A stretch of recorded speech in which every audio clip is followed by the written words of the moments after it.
ঈদে দাগি নিয়ে জেরিন রূপে বড় পর্দায় হাজির হচ্ছেন তমা মির্জা। আমাদের সাথে আজকে তিনি রয়েছেন, আমরা শুনবো একটু দাগির পেছনের গল্প। অবশ্যই অনেক ভালো লাগছে। 2023-এর ঈদে পর্দায় আসা হয়েছিল, এবার 25-এর ঈদে আসা হচ্ছে। একটা ভালোই বিরতির পর, তো সামহাও আলহামদুলিল্লাহ দর্শকরা এখনও মনে রেখেছেন বা এখনও ভালোবাসেন, চান দেখতে, এটাই অনেক বড় প্রাপ্তি। তো সেই উৎসাহ নিয়ে বা সেই ভালোবাসা নিয়েই ইনশাল্লাহ ভালো কিছুই হবে, দাগি দর্শকের মনে দাগ কাটবে। 2 বছর আগে সুরঙ্গতেও আফরান নিশোর সাথে কাজ করেছেন, আবারও 2 বছর পরে বড় পর্দায় জুটি বেঁধে আসেন এবং নিশান রূপে রয়েছেন আফরান নিশো, আপনি জেরিন রূপে রয়েছেন। একটু জানতে চাই আপনাদের দুজনের রসায়ন সম্পর্কে। অন স্ক্রিনের কেমিস্ট্রি তো দর্শক দেখতেই পাচ্ছে এবং সেটার ফুল ক্রেডিট যায় আমাদের ডিরেক্টরের শিয়াব ভাই, কারণ উনি যেভাবে চেয়েছেন সেভাবেই জুটিটা আসলে স্ক্রিনে এসছে বা ওভাবেই কথা বলেছে, ওভাবেই অ্যাক্টিং করেছে। আর ব্যক্তি জীবনে নিশো ভাইয়ের সাথে আমার সম্পর্ক তুই তুকারি। নিশো ভাই তুই এইটা কর, ওইটা কর, এইভাবে কর, ওভাবে কর। অলওয়েজই যখনই কথা হয় তখনই কাজ নিয়েই বেশি কথা হয়। কাজকে অনেক ভালোবাসেন, কাজ পাগল একটা মানুষ।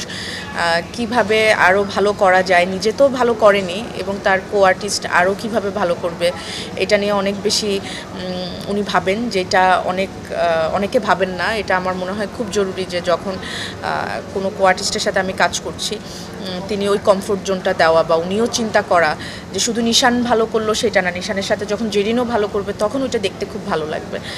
তো হ্যাঁ, of course I am so happy and blessed যে আমার সেকেন্ড যে ফিল্মটা এখন আসছে সেটাও নিশো ভাইয়ের সাথেই আমি করতে পেরেছি। জেরিন সম্পর্কে একটু জানতে চাই। আমরা গানে দেখেছি জেরিনকে, টিজারে দেখেছি, মনে হচ্ছে অনেক লেয়ার রয়েছে। একটু জানতে চাই জেরিন কেমন, আসলে চরিত্রটি কেমন? না, জেরিনের চরিত্র নিয়ে তো এখন কিছু বলতে পারবো না, কারণ বললে তো স্পয়লার ছাড়া বলা আসলে খুব কঠিন। কারণ জেরিন আমরা তো দেখতেই পাচ্ছি মোটামুটি মফস্বলের একটা মেয়ে। তো হ্যাঁ, অনেকগুলো লেয়ার আছে ক্যারেক্টারে, একটা এজ গ্যাপও দেখানো হয় জেরিনের। তো আই থিঙ্ক এটা একটু চ্যালেঞ্জিং এই কারণে ছিল যে বয়সের সাথে সাথে তো অনেক কিছুই আমাদের চেঞ্জ হয়। তো ওই চেঞ্জটা নিজের মধ্যে আনা, অ্যাক্টিংয়ে বা কথা বলায় বা চলাফেরায় আনা, ওইটা একটু চ্যালেঞ্জিং ছিল। বাট হ্যাঁ, যখন একটা ক্যারেক্টার পোট্রে করতে গিয়ে ওই ক্যারেক্টারের মধ্যেই আসলে ডুবে যাওয়া হয়, জেরিনে যখন আমি ডুবে গিয়েছি তখন আমার কাছে আর আসলে অতটা কঠিন লাগেনি। সম্প্রতি ওটিটিতে আমলনামা মুক্তি পেয়েছে ওই ফিল্ম এবং সেখানে আপনার অভিনয় একদম খুবই প্রশংসিত হয়েছে। সেই জায়গায় আবার কিছুদিন পরই বড় পর্দায় দাগে নিয়ে আসছেন। দর্শকদের একটা প্রত্যাশা রয়েছে আপনাকে ঘিরে, দর্শকদের এই প্রত্যাশার চাপ কতটা অনুভব করেন একটু জানতে চাই। আমার কাছে মনে হয় এইটাই আমার শক্তি কাজের, এবং এখান থেকেই আমি আরও বেশি ইন্সপায়ার্ড হই যে আরও ডিফারেন্ট ক্যারেক্টার আমি প্লে করব। একঘেয়েমি বা একই ধরনের কাজ দর্শককে উপহার দিতে চাই না আসলে।